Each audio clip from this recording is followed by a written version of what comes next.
Si nous lisons, la parole de Dieu nous dit ceci.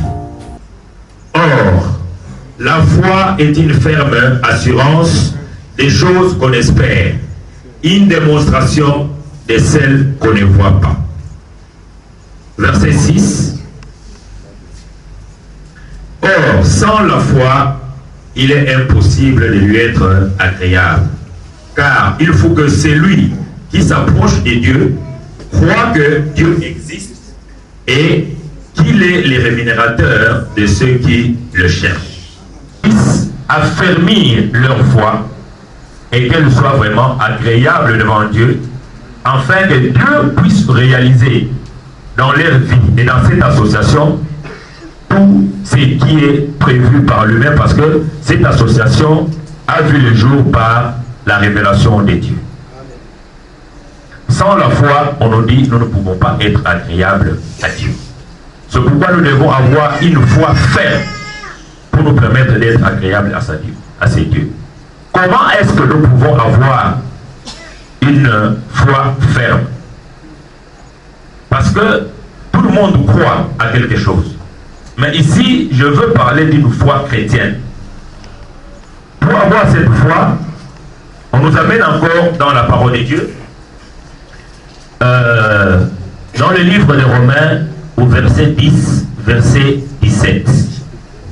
Donc, la foi chrétienne vient de la parole de Dieu. De nulle part ailleurs. Parce que nous savons, même les féticheurs, même les sorciers, ils ont une foi. Il y a quelqu'un en qui ils croient. Mais ici, nous parlons d'une foi chrétienne.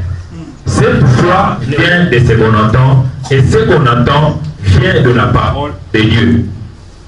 Pour toute femme chrétienne, pour avoir de la foi, il doit se mettre à l'écoute de la parole de Dieu. Sans l'écoute de la parole de Dieu, je ne pense pas que vous puissiez avoir une foi chrétienne. Lorsque nous allons continuer, évoluer dans cet enseignement, nous allons voir avec la foi comment est-ce que beaucoup de choses se sont accomplies. Parce qu'il est même dit dans la parole de Dieu, voici les miracles qui accompagnent ceux qui auront cru. Le miracle accompagne toujours les gens qui croient, mais qui croient en la parole de Dieu. Il y a des miracles qui vont devoir vous accompagner. Ils sont restés dans l'étonnement, ne sachant pas ce que Jésus pouvait faire. Parce que tout le monde les connaissait au niveau des guérisseurs de malades, des chasseurs de démons et tout consort. Mais nous devons savoir une chose, des chasseurs de démons et tout consort.